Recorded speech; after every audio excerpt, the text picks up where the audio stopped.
ካብ ዓቐን ንላዕሊ ምሕሳብ overthinking በብመዓልቱ መብዛሕቲና እንገብሮ ተግባር እዩ ነገር ግን ክንደየናይ ጎዳእ ምዃኑ ልብ ከይበልና ከየስተውዕልና ክሳብ ሎሚ እናነበርና ኢና እሞዳ ብስፒሪቹዋል ሳይንስ ካብ ዓቐን ንላዕሊ ምሕሳብ ወይ ድማ ብእንግሊዝኛ ቃል overthinking ዝበሃል ነገር ክንዕዘቦ ኢና ሓደ ሰብ ካብ ዓቐን ንላዕሊ እናሓሰበ ቅጽል ከሎ ኣብ መንፈሳዊ ህይወቱ እንታይ እናተፈጠረ ይኸይድ ሜንታሊ ስፒሪቹዋሊ ፊዚካሊ ኩሉ ክንዕዘቦ ኢና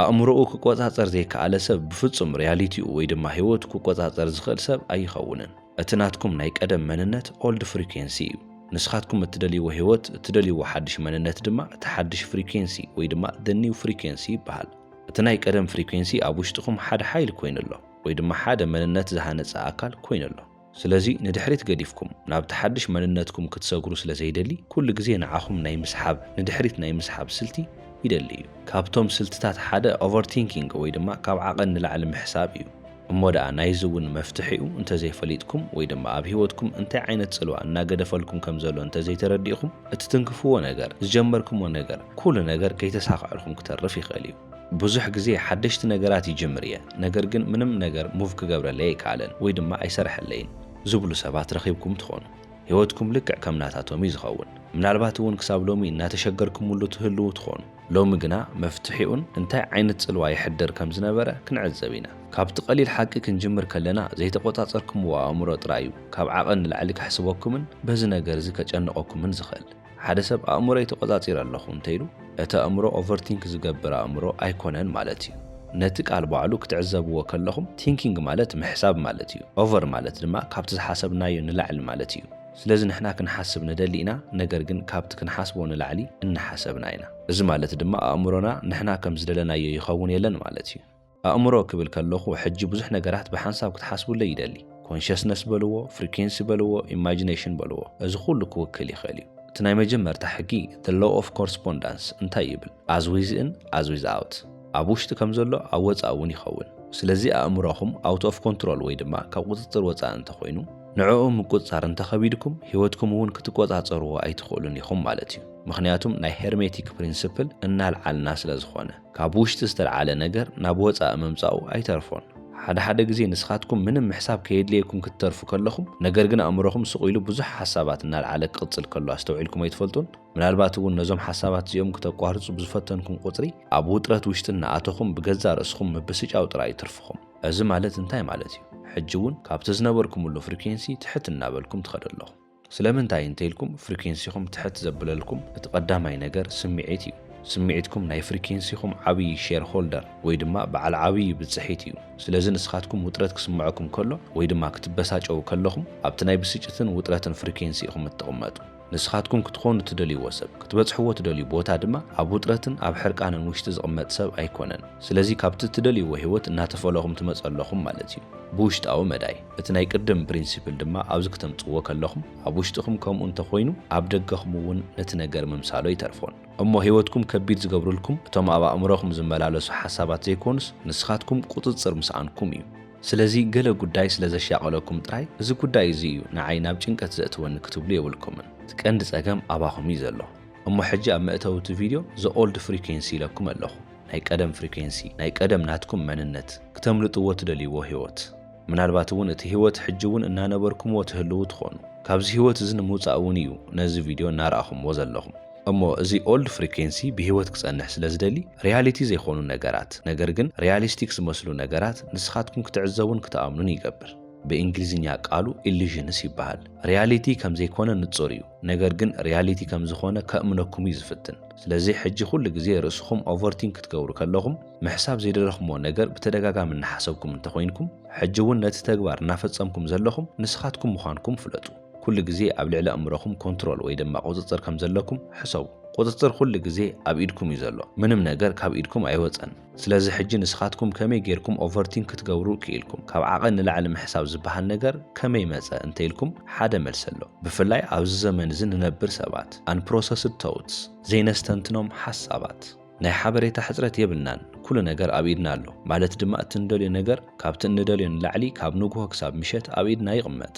እዚ ማለት ድማ ብዙሕ ከይሓሰብናሎም እናረኣና እንሓልፎም ሓሳባት ይህልው ማለት እዩ መበል 21 ክፍለ ዘመን ፋስት ፔስድ ዝበሃል ክፍለ ዘመን እዩ ማለት ድማ ብጣዕሚ ቁልጡፍ እዩ ብንግሆ ክትስኡ ኣለኩም ናብ ስራሕ ቦታ ትኸዱ ትሰርሑ ትምለሱ ካብኡ ደቅኹም ትከታተሉ ተረድእዎም ድራር ትበልዑ ካብኡ ትድቅሱ ካብኡ መሊስኩም ድማ ጽባሕ ዘሴም ፓተርን ኣነ እኳ ነዚ ነገር ዝክነግረኩም ከለኹ እናቐልጠፍኩ እዛረብ ዘለኹ ብጣዕሚ ቁልጡፍ ዝኾነ ህይወት ላይፍ እናነበርና ኢና እዚ ማለት ድማ ኣእምሮና ኮፍ ዝብለሉ ግዜ ይብሉን ሓሲብኩም ዘይወዳእኹሞ ብዙሓት ሓሳባት ኣለዉ ጀሚርኩም ዘይወዳእኹሞ ብዙሓት ሓሳባት ስለ ዘለዉ ግን እቶም ሓሳባት ይጠፍኡ ማለት ኣይኮነን ኩሉ ግዜ ኣብ ኣእምሮኹም ውሽጢ ይቕመጡ ዕድል ረኺብና ኢሎም ኣብ ዝሓሰብሉ ሰዓት እቶም ሓሳባት ውፅእ እናበሉ ንዓኹም ሰላም ክኸልእኹም ይጅምሩ ነዚ እዩ ድማ ብዙሕ ግዜ ርእስኹም ኣብዚ ሳይክል ውሽጢ ወይ ድማ ኣብዚ ዓንኬል ውሽጢ እትረኽብዎ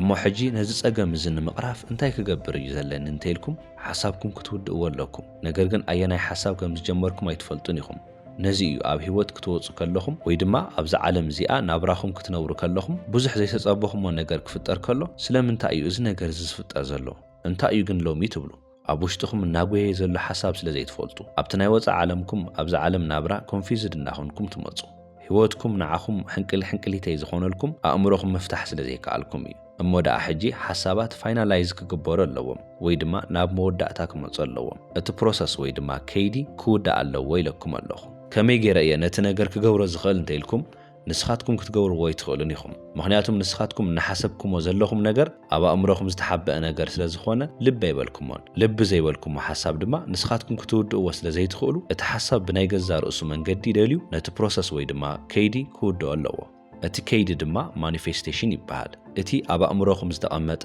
ንስኻትኩም ዝዘንጋዕኹሞ ሓሳብ ንሱ በዕሉ ነቲ ነገር ኣብዚ ምድሪ እዚ ከምፃኣልኩም እዩ ሓሳብ ዝነበረ ነገር ስምዒት ይኸውን ስምዒት ዝነበረ ድማ ናብ ኢነርጂ ይልወጥ ኢነርጂ ድማ ያው ባዕሉ ፍሪኩንሲ እዩ ፍሪኩንሲ ድማ ህይወትኩም ምዃኑ ይተርፍን ወይ ድማ ናብዚ ስሪዲ እንብሎ ናብዚ ትንከፍን ዝድህሰስን ዓለም ውሽጢ እቲ ነገር ይቕየር ማለት እዩ ስለዚ ሓሳብ ምዃኑ ገዲፉ እዩ ኣብዛ ምድሪ እዚኣ ዝመጽእ በቲ እዋን እዩ እምበኣር እቲ ሓሳብ ተወዲኡ ዝበሃል ዘ ፕሮሰስ ወይ ድማ እቲ ከይዲ ዝውዳእ በቲ ሰዓት እዩ ነዚ እዩ እምበኣር ናብ ህይወተይ ተመሳሰልቲ ሰባት ዘምጽእ ነዚ እዩ እምበኣር ክሳብ ሕጂ ተመሳሳሊ ዝኾነ ናይ ገንዘብ መጠን እናሰርሓኹ ዘለኹ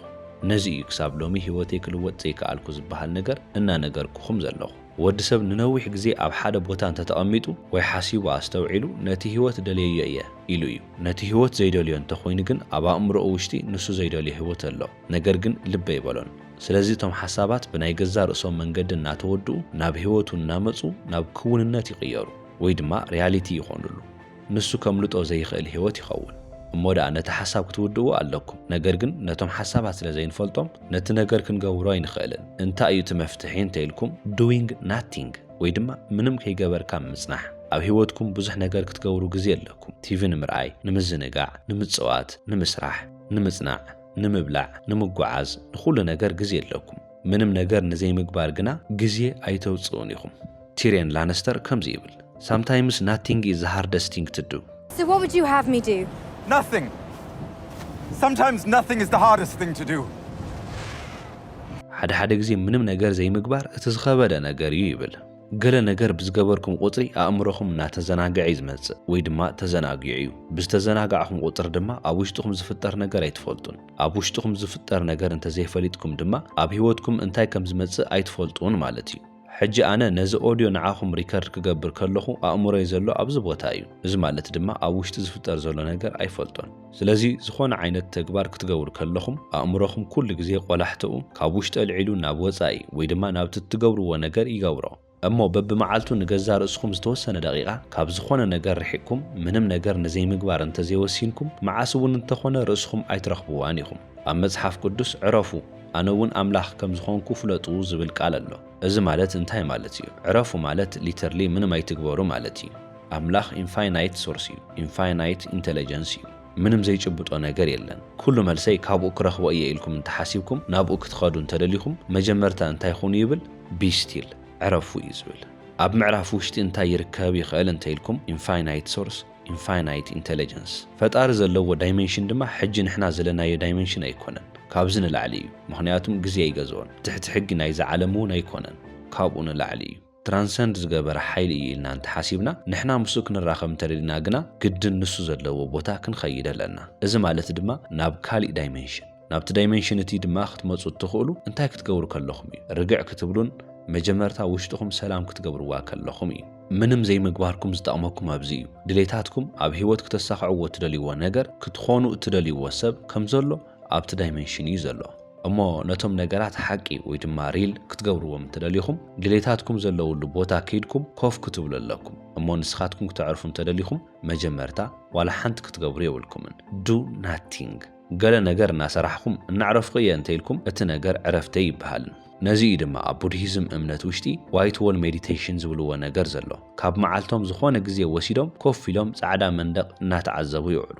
ንዓታቶም ዋላ ሓንቲ ዘይምግባር ማለት ንሱ እዩ በቃ ኣእምሮኦም ናብ ዝደለየ ይኺድ ናብ ዘበለ የብል ንሳቶም ዋላ ሓንቲ እናገበሩ ኣይኮኑን ሓሳቦም ኣይሰረቕን ምንም ዓይነት ስቲሙሌሽን የለን ጻዕዳ መንደቕ እዮም እናተዓዘቡ ዘለዉ በዚ ጥራይ ኣየብቅዕን ኣእምሮና ከምዚ ስቲል ክንገብሮ ከለና ወይ ድማ ሓደ ቦታ ደው ክነብሎ ከለና ክንዕርፎ ከለና እቲ ብሬን ዌቭ ካብ ቤታ ዌቭ ናብ ኣልፋን ቴታን ስቴት ይመጽእ እዚ ማለት ናይ ኣእምሮና ዌቭ ዝገብሮ ምንቅስቓስ ትሕት እናበለ ይመጽእ ማለት እዩ ኣልፋን ቴታን ስቴት ተቐሚጥና ማለት ድማ ሳብኮንሽስ ማይንድና ኣክሰስ ክንገብር ንኽእል ኢና ማለት እዩ ኣብ ሕቡእ ሕሊናና ውሽጢ ዝደለናዮ ነገር ፕሮግራም እናገበርና ንሓልፍ ናይ መብዛሕትና ጸገም ግን እንታይ እዩ ብዙሕ ግዜ ገለ ነገር እናገበርና ኢና መብዛሕትኡ ሰዓት እንሰርሖ ነገር ኣይንስእንን መብዛሕትኡ ሰዓት ድማ እንሰርሖ ስለ ዘይንስእን ኩሉ ግዜ ኮንሽስ ኢና ኮንሽስ እንተኮይንና ድማ ኦፖሬት እንገብረሉ ኣእምሮና ዝቕመጠሉ ናይ ቤታ ዌቭ ይኸውን ስለዚ ብጣዕሚ ልዑል ዝበሃል ቫይብሬሽን ኣሎ ናብ ሳብኮንሽስ ማይንድና ወይ ድማ ናብ ሕቡእ ሕሊናና ክንኣቱ ኣይንኽእልን ማለት እዩ ምክንያቱም ናይ ኣእምሮና ዌቭ ትሕት ስለ ዘይበለ ኣብ ትሕት ዝበለ ሬት ኦፍ ቫይብሬሽን እናተንቀሳቐስና እንተዝኸውን ነይሩ ቴታን ኣልፋ ስቴትን መኣተና ነርና ስለዚ ኣብ ሓደ መዓልቲ 5 ደቂቓ እውን 10 ደቂቓ እውን 15 30 45 ሓደ ሰዓት እውን ይኹን ዝኾነ ይኹን ጥራይ ምንም ነገር ዘይትገብሩሉ ግዜ ክትፈጥሩ ይግባእ ዋላ ሓደ ነገር ዘይምግባር ማለት ኣብ ዓራት ደቂስኩም ስክሮል ምግባር ወይ ድማ ገለ መጽሓፍ ምንባብ ኣይኮነን በቃ ምንም ዘይምስራሕ ኮፍ ምባል ኣድላይ እንተኾይኑ ስቕ ኢልኩም ኮፍ ትብሉ ነቲ ነገር ክትገብሩ ከለኹም ትታኸሱ ወይ ድማ ድቃስ እንተወሲድኩም እንታይ ጸገም ኣለዎ እንተኢልኩም ዋላ ሓደ ጸገም የብሉን ጥራይ ምንም ኣይትግበሩ ኣእምሮኹም ልክዕ ከም ዝተዓቆረ ማይ ጌርኩም ሕሰብዎ ወይ ድማ ከም ቃላይ ነቲ ማይ ስቕ ኢልኩም ተተዓዚብኩሞ ስቲል ዝኾነ ማይ እዩ ወይ ድማ ርግዕ ዝበለ ጸጸራት ግና ክትድርብዩ ከለኹም ኣብ ውሽጢ ዝነበሩ ነገራት ከም ዘሎ ሕጂ እውን እቲ ማይ ዝተበከለ ምዃኑ ከርእየኩም እዩ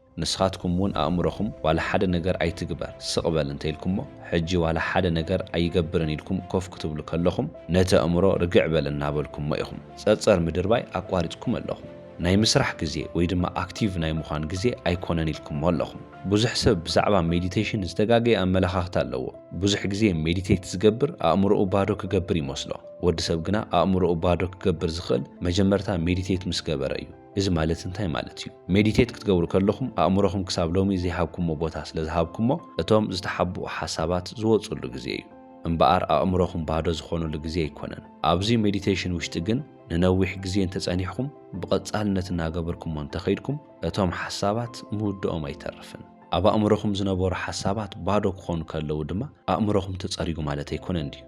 ሽዑ እምበኣር መጀመርታ ንዝመጻእኹምሉ ዕላማ እትደልይዎ ውፅኢት ሒዝኩም እትመጹ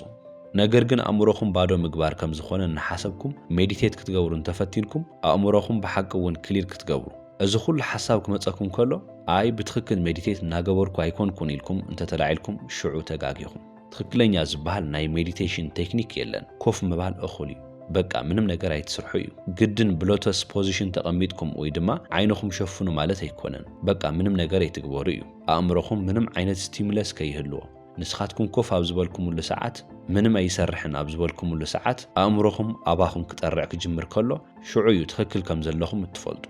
ምክንያቱም ኣእምሮኹም ኣባኹም ክጠርዕ ኣለዎ ምክንያቱም ክሳብ ሎሚ ዘየስተንተንኩሞም ብዙሓት ሓሳባት ኣጠራቂሙ ሒዝልኩም ኣሎ ንሱ ዝትንፍሰሉ ግዜ እዩ እሞ ነዚ ኣብ ዝትንፍሰሉ ግዜ ንስኻትኩም ኮፍ ክትብሉ ይግባእ ክትሰምዑ ይግባእ ነቲ ዕግርግር ኮፍ ኢልኩም ንስኻትኩም እውን ኣብቲ ዕግርግር ውሽጢ ክትሳተፉ ይግባእ በቃ ምንም መህደም የብልኩምን እዩ ኣብ መወዳእታት ጸልማት ብርሃን ይረኣየኒ ይብሉ ሰባት ብዙሕ ግዜ ካብ ለይቲ እውን ናብ ንጉሆ ዝወግሓሉ መንገዲ ተፈጥሮ እኳ እንተተዓዚብኩም ኩሉ ግዜ ድሕሪ ጸልማት ብርሃን ኣሎ